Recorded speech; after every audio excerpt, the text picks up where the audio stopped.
What's up, fight fans? This is Kurt DeVille with Counterpunch Boxing News, and I got some news concerning Tyson Fury and Deontay Wilder.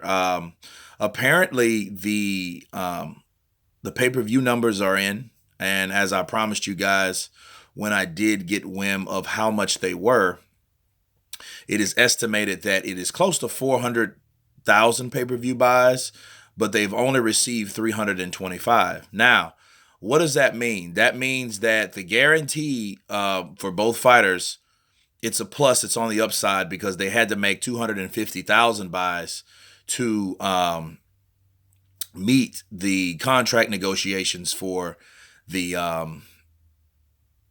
fight purses. Okay, so 4,000 for 4,000, 4 million for Deontay Wilder and 3 million for Tyson Fury, which he states he's going to give away to charity. Big ups to him. Great time to do that, December time, right? Anyway, so they get a bonus on top of that because the extra would have to be split. Of course, the broadcast network, the broadcast companies have to get their cut along with the networks. So they get 10%, which is Showtime. So after that, they still get a nice little chunk of change, a nice Christmas bonus, I like to call it, with their pay. Now, this all was simply was to raise, I guess, not really Tyson Fury, because Tyson Fury was the wild card.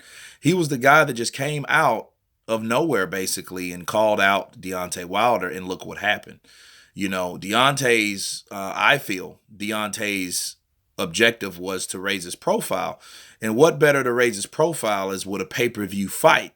You know what I'm saying? A pay-per-view fight, first time on pay-per-view, you go from PBC, which is really contrary to pay-per-view, because that was one of the things, kind of like the Zone is doing with pay-per-view. Duh, pay-per-view screwed, see? But that, it's kind of like the nullifier or the enemy to pay-per-view. PBC was exactly that. Now, so to take a guy that was designed to fight on PBC and make him a pay-per-view success, because this is his first pay-per-view, is quite admirable and positive. That's a great thing, because Deontay Wilder, of all his fights, this is his 41st fight, and this is his pay-per-view. So it's a long time coming, and that was meant to raise his profile. So the big argument around money that concerned Anthony Joshua and that side of the street, or across the pond, was so they could ask for more money because they felt they were worth more. Well, instead of feeling they were worth more, they I guess in this way showed that they were more by getting a worthy opponent, hitting a certain dollar amount, and getting the win.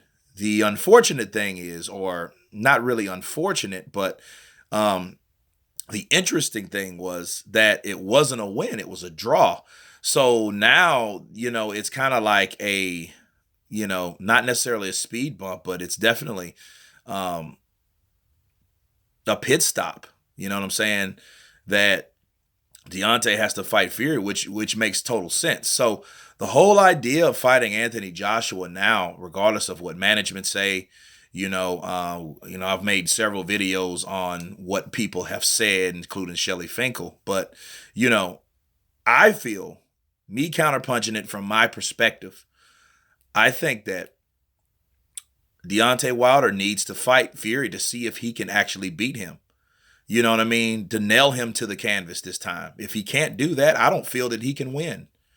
If he keeps the same trainers, mind you. That's just my opinion, because I don't think that they pushed him where he needs to be. I don't think they, I've done a video about that earlier today, so there's no need to elaborate on it. But he does need to get back in the ring, which he states he wants to, So this time, let's not talk about Anthony Joshua. And every time you get a hold, just, hey, next question. It's all about Fury. Don't want to hear more about Joshua. And I don't want to hear why you don't want to hear about Joshua, because that's what happens. Someone asks him about Anthony Joshua, and he goes talking, I don't want to talk about Joshua. He was a coward. He was a coward. He was scared. He didn't want to fight. Have you ever had something promised to you and it wouldn't promise to you? It wouldn't. How he does those eyebrows? It wouldn't, promise to you. It wouldn't. You know what I mean? And he goes on another 5 minutes. Before you know it, it's turned into a whole Anthony Joshua conversation. So he needs to really focus on the person in front of him. You know what I mean? We've heard the excuses. We've heard the elbows. We've heard, the arm, broken hand again. All this. You know, no one has a sling. No one was wearing anything that gave him any indication that he had anything injured or broken or repaired. So, let's focus on Tyson Fury. Give Tyson Fury the rematch when he's ready. Take that rematch and see if you can beat that guy. Don't worry about that other guy, because it's so many guys that have their sights set on a particular guy. And that particular guy is not the guy that you're supposed to be focusing on at the time. And they pay very dearly for doing that. So Deontay shouldn't make that mistake. And because Tyson Fury's objective wasn't to fight Anthony Joshua, it was to fight Deontay Wilder. So he had full focus. And that's coming, from not even 100%. Because I don't feel he was 100%. You know what I mean? He might have been, because he said he was 100%. So, hey, if he said he was 100%, he's 100%. So let's see if he can do that again. You know what I'm saying? So that's what I feel about that particular situation. Rematch, unfinished business, rematch. But again, it's a great thing to see the numbers, how they are, being that it's a first-time pay-per-view show, okay? This doesn't mean don't make it more than what it is. This is his first time on pay-per-view.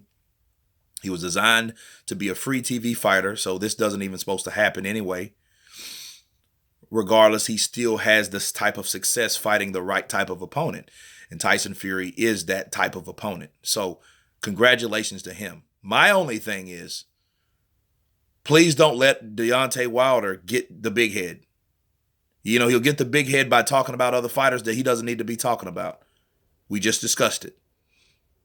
Don't look at it bigger than what it is. I made 400,000, because he thought he was going to make $1 million. See, that's having a big head. You know what I mean? Just don't even focus about that. Focus on winning the damn fight, right? Let's see your bronze bomber mask next time. Leave that Statue of Liberty glitter shit at home. We can do that too. Maybe counterpunching that. That didn't, with the feathers and shit, the Wizard of Oz type shit. No, we don't need that either. But anyway, that's my opinion about that. But yeah, as long as, stay humble, stay hungry, stay focused, for both guys. And that's my take on it. But again, congratulations to Tyson Fury and Deontay Wilder for making that type of success in a pay-per-view for both of them. So big ups to both of those guys. Look forward to the rematch. Of course, please subscribe. Tell me what you think about this video. And you guys been Counterpunched. Peace.